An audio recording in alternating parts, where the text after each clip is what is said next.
Greetings, folks. I'm Dan Mack. And I'm Chris Mack. And we're here for another episode of Shred Shack Tries. We said this time we're going to do some tea. And we're going back to the Pitch Black North Satanic Tea Company. And we're trying out Kittie's Chai Failed You.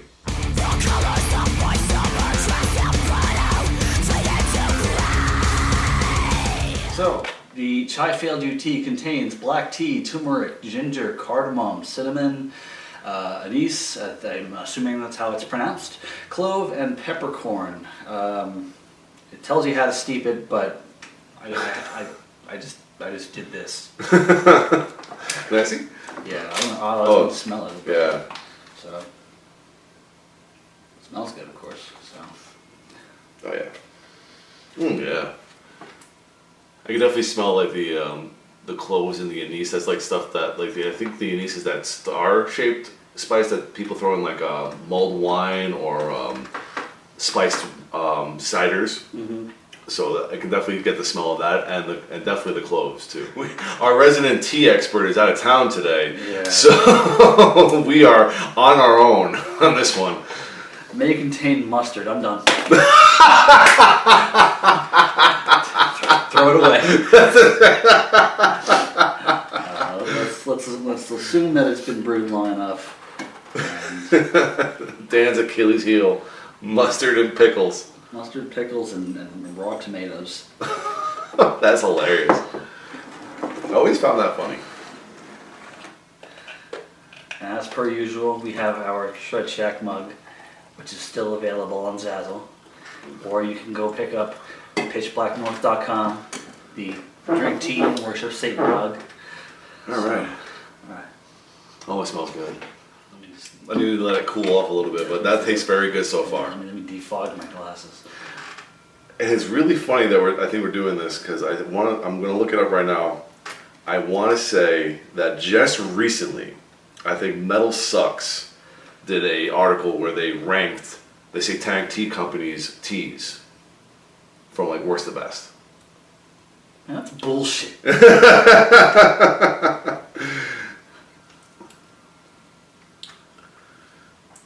That's my job.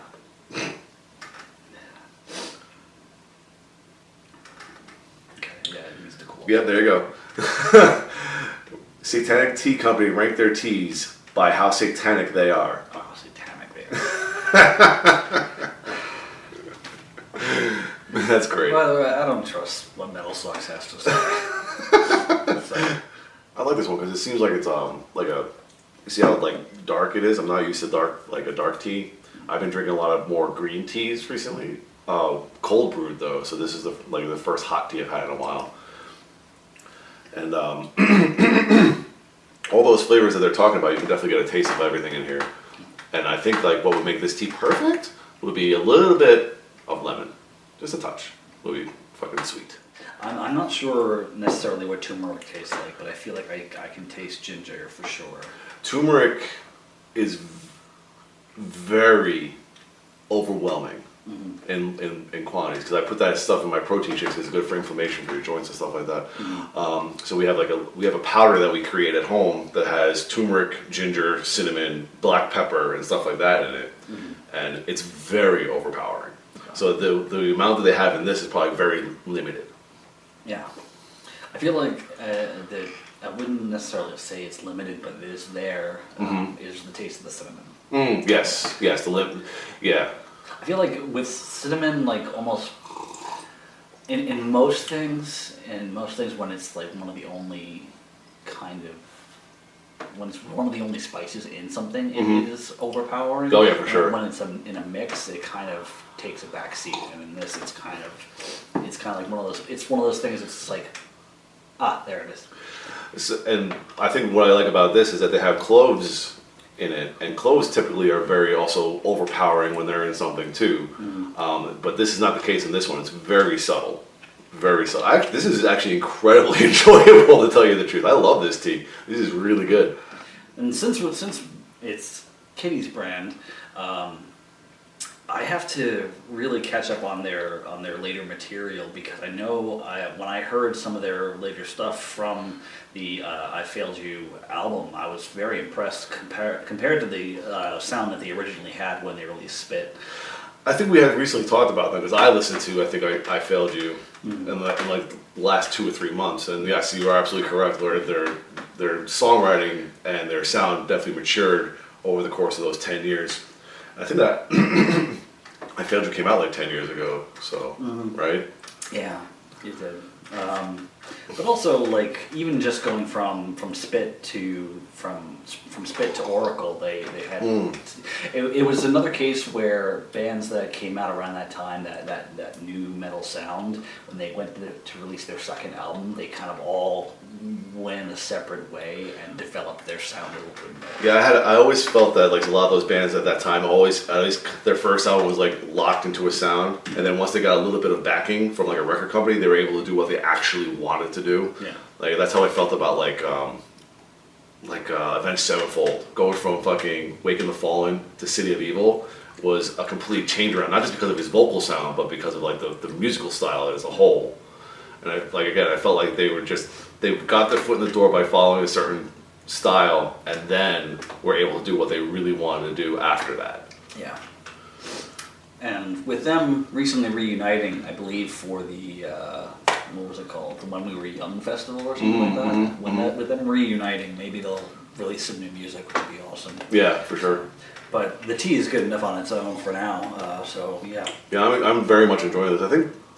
I'm not sure what Lindsay's tastes are as far as teas go, but I think she might enjoy this one. Yeah, she would. I like this more than the previous one we tried. Yeah, for sure. I like this one is like much more flavorful. I really enjoy this one.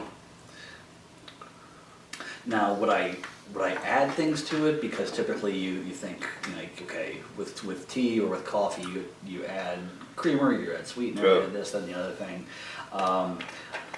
No, because I feel like tea on its own, like tea like this that has multiple flavors, it's good enough to stand on its own. It doesn't need a sweetener. It doesn't need an additional flavor or anything like that. Lindsay likes to add milk and whatnot, but I don't feel that kind of thing is necessary. Yeah, like I said, for me, the only thing that I feel is lacking is like a squeeze of lemon. Other than that, this is a perfect tasting tea to me. Like I could definitely see making this and cooling it off and having it as an iced tea, like on ice. I think that would be actually quite as good as well. Yeah. But in general, fucking love it. It's really good. It's a winner. Yeah, I had the rest of mine. No, go for it. I have about a gallon of coffee waiting for me at home, so I'm good. I'm good to go. I'm already at 11, so we're fired up. But this was definitely a win. Unfortunately, it's with Fishback North and their collaboration. It's basically like once you hear about it, go buy it because otherwise you're gonna miss it. And they don't do like a running thing, like they don't keep making more or what? They like on their website they do recognize all the artists they've worked with, but I haven't noticed them pull any out of the vaults. Yeah. Or for lack of a better term. Yeah. So like when I heard about this, like I bought it, and then not long after it sold out. Oh shit. So I think I was getting emails from them saying like, oh, we only have this many bags left, and then gone. So I think even just generally speaking, they've collaborated with over 10 artists, and I think they're down to like 2 left. Wow. So which we've gotten about half of them, so we're coming back to you, Fish Black North. Sweet. Yeah, a win, like For sure. I said. Sucks that you can't have any. We really should start doing tries videos of things that people can get. Well, a lot of the coffees people can get, so that's always good. And hot sauces, of course. Oh yeah, for sure. Yeah, that's When are we doing a hot sauce again? That's next. Yes! Actually, the next one is a hot sauce. It is a triple hot sauce. Oh no. So we're doing a trio of hot sauces. Oh shit, hell yeah. So I have to tell you a story when we're done with this about a trip to Fredericksburg we made, and I fucking died. He got better though. I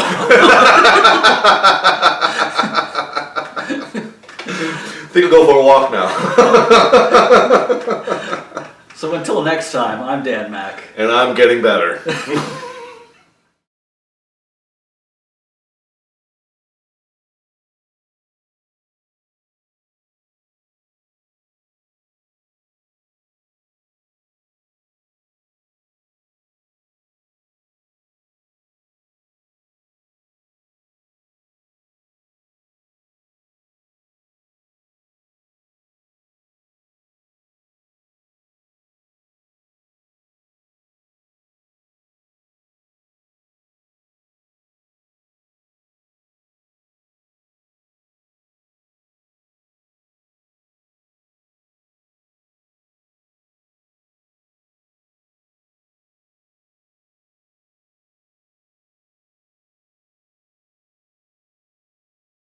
All right, what is this story? Oh, so we went to Fredericksburg, and you've been to Fredericksburg. So did you go to that store where they have like a bunch of like fucking barbecue sauces and dips and you can try everything? Yeah. So I went there with William last weekend, and we went back into the hot sauce area. And I tried a few. Like there's one that had it on it, so he wanted me to try that one. Then he picked the one that had venom on it, or it was just called Venom. And as soon as it touched my lips, I was done. It was fucking fire. It was so bad. This is one of those moments where if you were to do what you usually do and dump the whole thing, we would have to stop recording, we would have had to call the ambulance, it would have been it was fucking brutal. And I had a drop of this shit on a cracker. It was fucking harsh. I was walking around the store trying to find anything like fucking with cream cheese to fucking put on my tongue to cool it off. But everything had like either chipotle or fucking habanero on it. I'm like, God damn it! I'm fucking dying! I'm remembering the episode of The Simpsons where they go to the chili cook-off. Yes! And Homer's saying that he's not going to drink, and he tries the chili, ends up freaking out, and he's like, I need something! Oh, like dumps a whole bunch of beer in his face, but doesn't drink it, and then he ends up finding a bunch of water, and then his resolution to all of that was by drinking a candle. Yeah, covering his tongue in wax, yes. But yeah, that it was fucking brutal. I was sweating. It was already hot, and I just started immediately like sweating. My face was on fire. I was like, oh my god, it was so bad. As long as he didn't have any crazy trip where Johnny Cash was a wolf. It wasn't far off. I'll tell you that. It wasn't far off. Oh man, it was rough.